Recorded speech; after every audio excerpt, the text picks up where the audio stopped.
Hello and welcome folks to my little neck of the woods here. Ita Ash signing in. So today I thought I'll talk about one of the episodes from the show. One of the episodes being Throw Mama from the Terrace, the 22nd episode of Season 2, written by David J. Booth and Eric Shard and directed by Rich Cornell, originally airing on July 12th, 2013. With that being said, join me in knowing how the titular title character, Jessie Prescott, a young woman who left Texas to pursue acting in New York City and then ended up becoming a nanny to the Ross family, portrayed by Debbie Ryan, was being particularly problematic to the family's grouchy and particularly lazy butler, Bertram Winkle, portrayed by Kevin Chamberlain.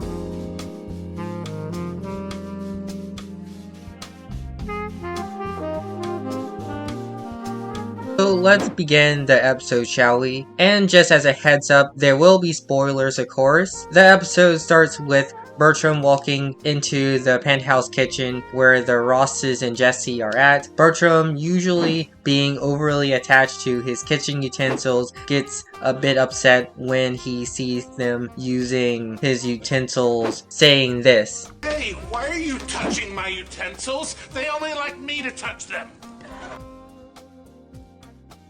It turns out they were making breakfast for Bertram's birthday, but Bertram already has a reservation for Pancake Palace, and the children got excited, but it was a reservation for one, and the children awed in disappointment. After that, Jessie asks the kids what are they giving them for Bertram's birthday. Luke, a charismatic, mischievous guy who has a crush on Jessie even though he's too young for her, portrayed by Karen Boyce, says that he's giving him a salt shaker for a gift. And then Jessie says she's going to fly Bertram's mom out to meet him for his surprise, since it's been a while that Bertram and his mom have met. It's then that we are introduced to the B-plot of the episode, where Robbie, a smart geeky boy adopted from media, portrayed by Carmen Bard, and Luke are doing the egg drop competition for science class to create a contraption that will protect the egg from breaking. Back to the A-plot where Jessie and the kids are standing outside of the penthouse elevator door. I know that this is just an aside, but I have to wonder how random strangers just don't go through the elevator door to the penthouse, since there isn't a way you can lock the elevator doors or anything. I don't see how people would feel safe if anyone can just come up through the elevator. I digress. Bertram's mom, whose name is Wanda Wingold, portrayed by Lindsay Kaizen, showed up for his birthday. But Bertram doesn't take it quite so well. And then Wanda downplays the significance of her son's birth by saying, "You betcha, it was the second greatest day of my life." Which her number one greatest day of her life was getting a standing ovation for opening for Frank Stallone, which is the younger brother of actor Sylvester Stallone from the Rocky movies. And this is where we get into the problematic side of Wanda's character here, because in this scene, she comes across as not caring about her son, as she wants to talk about her standing ovation instead, and deems it as more important than her son's birth.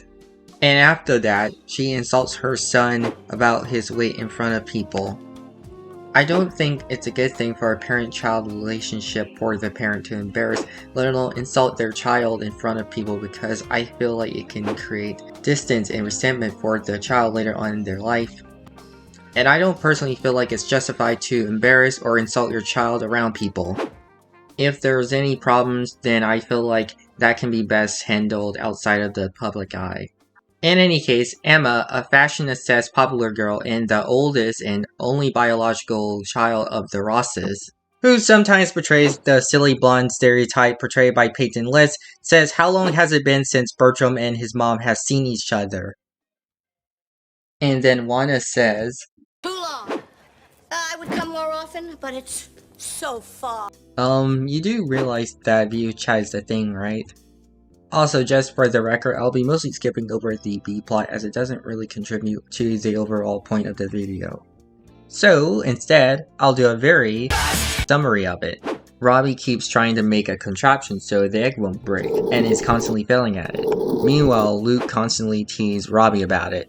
And after a failed attempt, Robbie gets frustrated, which makes him question about his scientific knowledge.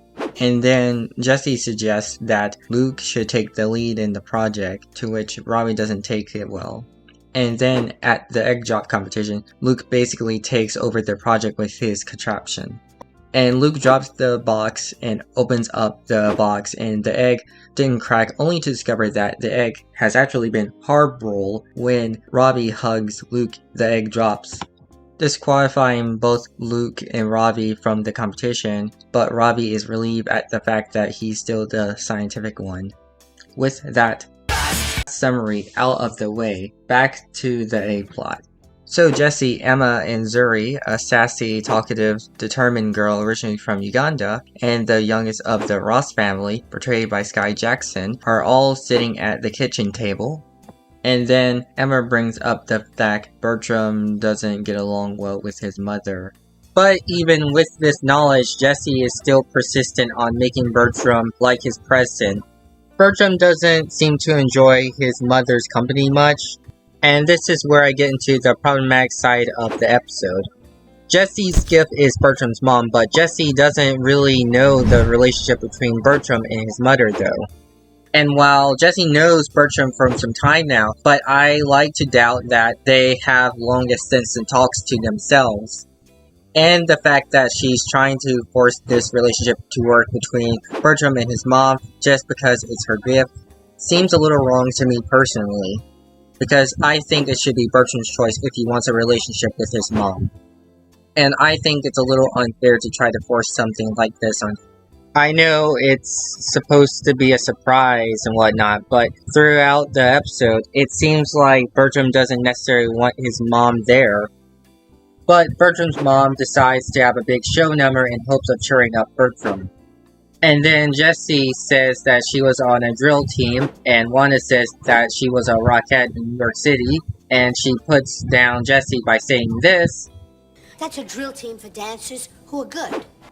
And her constant need to lift herself up by putting everyone else down makes her a problematic person to be around. Definitely see why Bertram doesn't necessarily want to be around her. I don't think it's a good idea to reveal private details about your child like this. When he was a kid and he was crabby, it meant he had an extra painful pimple on his tushy.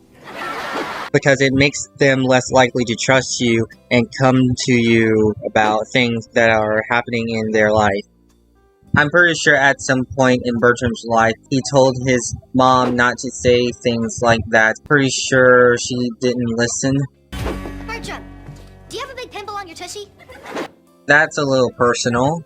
But what could it be? She's warm and funny and upbeat. Frankly, it's hard to believe you share the same DNA. Oh, we do. I paid for the test myself when I was 12. I know that this is somewhat a minor thing here, but I'm not sure if it's a good thing to compare their child to the parent, as they sometimes can be drastically different people. I just feel like we should be treating people on an individual basis is what I'm saying. And then Bertram tells Jesse and Emma why he doesn't get along with his mother. Pretty much the stuff I've been saying in this video. Things like this might cause some harm on parent-child relationships. Not that bad. At my elementary school graduation, she gave the valedictorian speech on my behalf. Oh, were you too nervous? No, she just beat me to the podium. Also, what a way to ruin your son's moment, Wanda.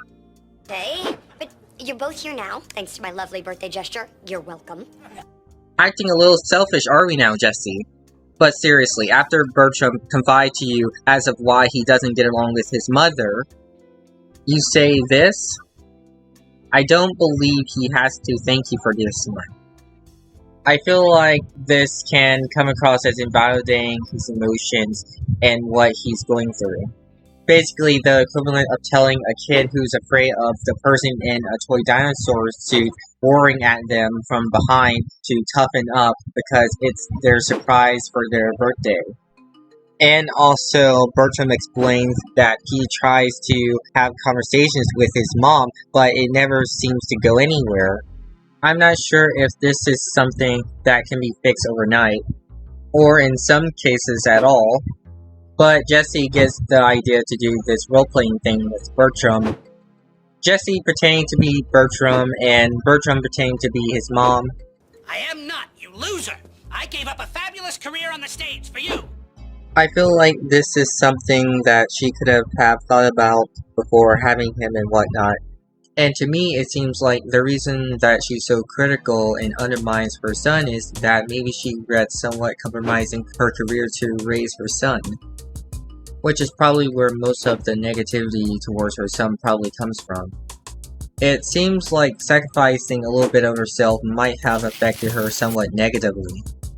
After all, she really does like to be the center of attention, but I like to think that it was amplified because she has to take attention for her son rather than herself in her career. And her need for attention and undermining Bertram, although negatively, seems like it's coming from that place. Which I like to think is a pretty common scenario that people tend to find themselves in sometimes when they have kids, especially those who aren't expecting any, but have to sacrifice a bit of their life to take care of the child. After the role-playing is done, Wanda enters in and then Bertram explains some of the issues that he has with her. But only to turn the subject onto her instead of listening to Bertram. And a bit of frustration, Bertram walks out of the whole ordeal. After that, Wanda is forcing Jessie to touch her calves even though she clearly doesn't, and then Wanda to go so far as to grab Jessie's hand to touch her. Which is also another problematic element as well because forcing people to touch you is violating to that person's personal property rights. So after that, Wanda, Jessie, Emma, and Zuri are in the middle of a can-can routine until Jessie went in the wrong direction and Wanda accidentally kicks her. Reason being is because Jessie was late to practice because she has to return all the party supplies because Wanda didn't like them. And then Wanda bumps into Jessie and the others on the floor. Wanda proceeds to make a remark to Jessie, the others piled on. And then after Wanda tells the kids to be nice, she does go ahead and make a backhanded compliment to Jessie. A little bit hypocritical there. And then Wanda kicks Jessie out of the dance routine. So I'm guessing you're witnessing why exactly Bertram doesn't really want his mom here. Anyways, it's nighttime and Bertram is dressed to go traveling. Jessie asks what's with the outfit. Bertram says he's going to Cabo, which is short for the Mexican city of Cabo San Lucas. Bertram, I see Wanda isn't the easiest person to be around, but she's still your mom, and you can't run away from your problems. It shouldn't matter that it's his mom or not. If he doesn't want to see her, he doesn't have to. That choice is pretty much on Bertram to make, not you, Jessie. Like, this wouldn't be so bad if Jessie was part of Bertram's family, because I can see a family member just simply wanting their parents and their siblings to get along. But that's not the case here. She's not related, so the fact that she's trying to force this relationship to happen is just wrong. Sometimes people just don't get along. That includes family members. There could be a multitude of reasons why a person may not want to talk to one of their family members. Political differences, a different sexuality, neglect, toxic home environment, and sometimes the parents would kick the child out of their house. And of course, time can heal all wounds, but not all of them. There are just some wounds that might still be open. And if a person doesn't want to talk to family members or friends that may treat them poorly, then that's their right. Bertram, I know it's my fault that your mom is here. Well, at least she finally admits fault in the situation. You might as well take advantage of it. You know, you're right. It is your fault. Okay, we've assigned blame. Let's move on. Feels like she could have shown more remorse for what she did instead of that. I'm not going to let you go. That sounds like a threat to me. And then after that, Jessie literally grabs Bertram's own passport and starts ripping it and puts some of it in her mouth. And that scene right there is the entire reason for this video. I understand that it's just a kid's show and it's supposed to be a little over the top. But just the way that she's acting is very disrespectful to Bertram. Not only does she try to force Bertram to get along with his mother, now she's essentially keeping Bertram from leaving, and she's destroyed his passport. This is all very toxic, and it just makes it like Jessie is entitled to make this relationship work even though she's not really a part of it. I like to think that this whole interaction would put a serious strain on their work relationship. Now it's Bertram's birthday, and all his butler friends are out. Bertram, give her a chance. Maybe she'll surprise you. After all, she's older now and wiser. Just another small aside, but just because someone is older doesn't make them more wiser. Because sometimes older people tend to hold on to bad beliefs and opinions, they aren't always in the best interest to certain groups of people sometimes. Also, Emma and Zuri are in their can-can outfits, pushing Bertram's birthday cake out of the elevator. And of course, Bertram's mom pops out of the cake. And then Jessie asks Emma and Zuri why they're not dancing, and then they said that Wanda kicked them off of the dance routine because she didn't think they were good enough. And that question prompts Jessie to stand up to Bertram's mom. Jessie says that Emma and Zuri worked really hard to be part of the dance routine. And then Wanda says that it's not her fault that they don't have what it takes for the routine. After that, Bertram starts standing up to his mother over her toxic behavior. And Bertram says he draws the line when it comes to his mother hurting the people he loves. Which I think is important because sometimes you have family members who won't like your friends or the people who you partner up with. I think it definitely takes a lot of courage to stand up against your parents being disrespectful to the people you have in your life. Not only that, but it shows that Bertram actually cares about the relationships in his life. And then Wanda says, Just stop shouting at me. This is why you're all alone. Then Emma steps in to say that he's not alone and that he has his companions. And then after that, the Rosses and Jessie talk about reasons why they appreciate Bertram. And then Wanda asks why Bertram didn't tell him he felt this way. And then Jessie tells her it's because she talks about her calves. And then Wanda proceeds to tell people to touch her calves. I'm scared again. Me too, Emma. Me too. And then Jessie proceeds to clap in front of Wanda's face to get her to focus. After that, Bertram tells his mom about her self-centered behavior. Wanda finally admits her wrongdoing but still makes a negative remark. I'm sorry. I feel just terrible. And I mean like Jessie's dancing terrible. At Jessie's expense, which comes across as making an apology, but you still go out of your way to make the other person's companions feel negative about themselves. Sometimes people can be good people in spite of having problematic parents in their lives. And of course, Bertram accepts her apology after all. I don't think they would leave it on Bertram not forgiving his mother. Even then, there seems to be a lot of problems within their relationship that they have to fix. So at the very least, I hope they can have more of a positive, healthy relationship. After that whole scene, Bertram and his mom are sitting in chairs. And then Bertram asks his mom why she isn't in the dance routine.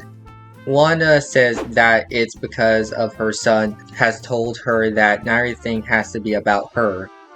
Bertram seems pleased by her change in behavior, but then Wanda rattles on about the things she did for the dance routine before she was cut off by Bertram. And then Mrs. Kipling turns on the jukebox. And then Jessie comes out of the theater room with the others. And then they did a Rockettes routine. And then Bertram says, has anyone given him an actual gift? And then Luke comes out with the salt shaker as mentioned before, and Luke's saying happy birthday to him. And then Bertram grabs it out of Luke's hands angrily. And that was the end of the episode. So, here's the question of the day.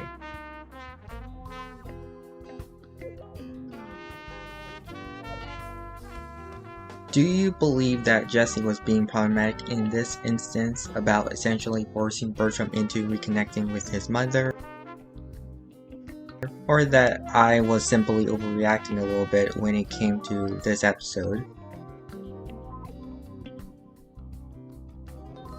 And how would you feel if a coworker or a friend were to try to do the same thing as Jessie did in this episode? Would you feel resentful, angry, or upset? And do you believe in giving a parent that has been problematic a second chance?